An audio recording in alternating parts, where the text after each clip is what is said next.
صومالی land کو اسرائیل نے recognise کر لیا، لیکن صومالی لینڈ کے خلاف سعودی عرب، ترکی اور قطر کے درمیان، مصر کے درمیان اتحاد ہو گیا، اور وہاں بھی کافی نقصان یو اے ای کو اٹھانا پڑ رہا ہے۔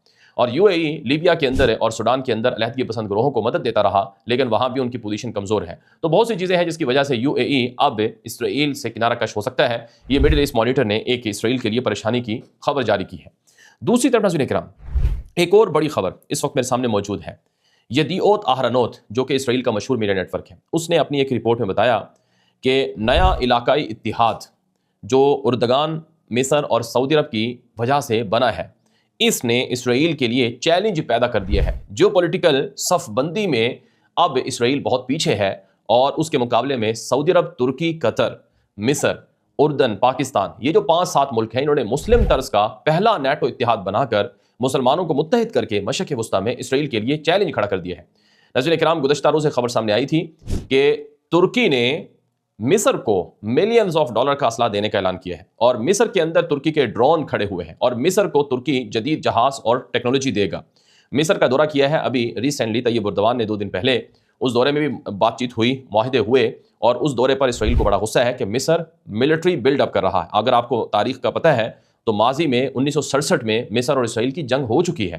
اس جنگ کے بعد اگرچہ امن معاہدہ مصر اور اسرائیل میں ہوا، لیکن وہ امن معاہدہ ظاہراً تو ہے، لیکن آج بھی مصر اسرائیل کو اپنے لیے چیلنج سمجھتا ہے، اور اسرائیل مصر کو اپنے لیے چیلنج سمجھتا ہے۔ تو سعودی عرب، ترکی، مصر، قطر، اردن اور اسی طرح سے پاکستان، ان ملکوں کا بلاک بننا، یہ گریٹر اسرائیل یا اسرائیل کے ایکسپینشن پلان کے لیے ایک بڑا رکاوٹ ہے، ایک بڑا چیلنج ہے۔ اب یہ باتیں میں نے آپ کو عمومی بتائی ہیں، اب ذرا شام کی بات کر لیتے ہیں۔ شام میں کیا ہو رہا ہے؟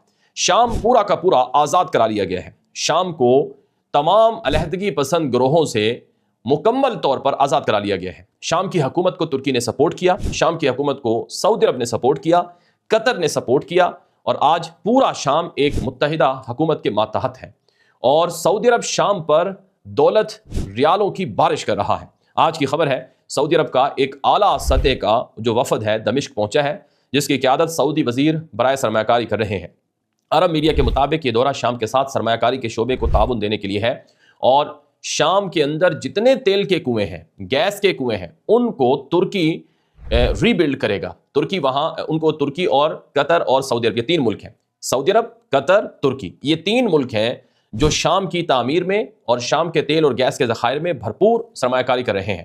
اطلاعات کے مطابق سعودی جو وزیر کے تحت، سرمایہ کاری کے تحت جو ایک وفد جا رہا ہے یا پہنچا ہے وہاں، ان کا ہدف اور مقصد ہے کہ شام میں جتنے تیل کے کنویں ہیں، گیس کے کنویں ہیں، ان کو از سرِ نو مرتب کیا جائے، اور وہاں آئل ریفائنریز لگائی جائے، اور شام کی دولت سے جو شام ہے اس کو مضبوط اور مستحکم کیا جائے۔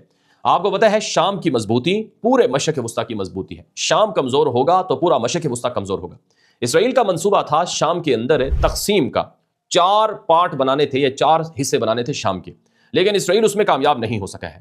اب جو کرد علیحدگی پسند گروہ تھا، یہ ترکی کے لیے بڑا چیلنج تھا، کیونکہ ترکی میں 2 کروڑ سے زائد کرد رہتے ہیں، اور اگر شام میں کردستان بن جاتا یا عراق میں کردستان بن جاتا تو پھر ترکی میں بھی کردستان بنتا، ترکی ٹوٹ جاتا۔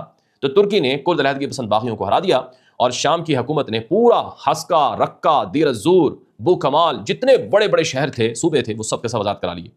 اب اسرائیل کنیترا میں اور جو دروزی علاقہ ہے سویدا، وہاں پر انتشار پھیلاتا ہے، وہاں روزانہ داخل بھی ہوتا ہے، لیکن شام کے اندر جو ترکی کی فوج ہے وہ موجود ہے، اور ترکی اور شام میں فوجی الائنس ہے، اور سعودی عرب اور قطر اور باقی ممالک بھی اس کو مضبوطی سے یعنی شام کی حکومت کو سپورٹ کر رہے ہیں۔ اب اسرائیلی اخبارات میں کیا چھپتا ہے؟ یروشلم پوسٹ کی آپ یہ رپورٹیں دیکھیں، جس میں لکھا گیا ہے شام میں سنی الائنس اتنا پاورفل ہو چکا ہے کہ اب اسرائیل کے لیے مستقبل میں بہت بڑا چیلنج ہوگا، اور شام میں سعودی عرب کا آنا، ترکی کا آنا، قطر کا آنا، یہ بھی مستقبل میں اسرائیل کے لیے وجودی خطرہ بنے گا۔ یہ یروشلم پوسٹ کے اندر آرٹیکلز اور مضامین میں یہ باتیں لکھی جا رہی ہیں۔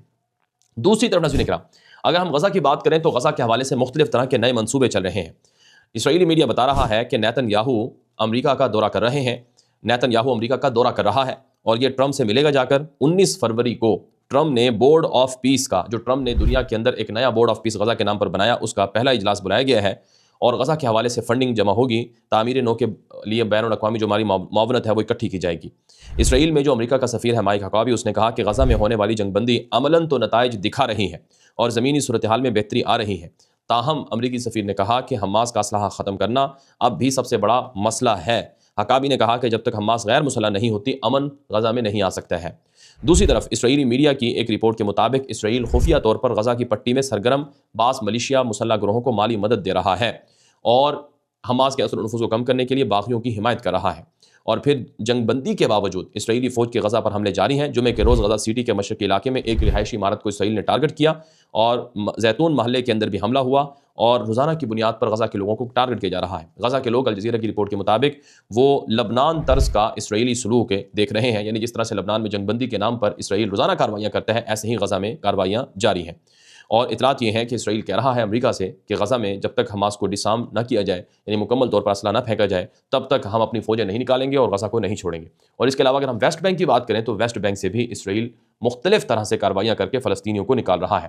امریکہ کے ایک مشہور صحافی ہیں ٹکر کارلسن، انہوں نے گزشتہ روز ایک اپنی ویڈیو کے اندر کہا کہ میں اردن اور مشرق وسطیٰ کے دیگر حصوں میں گیا ہوں اور میں نے وہاں جو کرسچنز ہیں، یعنی جو مسیحی کمیونٹی ہے، ان کے تعلقات یا ان کے ساتھ رویوں کو دیکھا ہے، لیکن اسرائیل جو ہے وہ ویسٹ بینک کے اندر فلسطین کے علاقوں میں مسیحیوں کو، کرسچنز کو نقصانات پہنچاتا ہے اور ان کو عبادت کرنے نہیں دیتا ہے، جس پر اسرائیل کو بہت زیادہ غصہ ہے۔ ٹکر کارلسن نے یہ ویڈیو اپنے آفیشیل ایکس اکاؤنٹ پر بھی نشر کی ہے اور یہ گفتگو ان کی پوری دنیا میں وائرل ہوئی ہے، جس پر امریکی سفیر مائک حقابی نے کہا، جو اسرائیل کے اندر امریکی سفیر ہے، کہ ٹکر کارلسن تم امریکی ہو کر اسرائیل کے خلاف نفرت پھیلا رہے ہو۔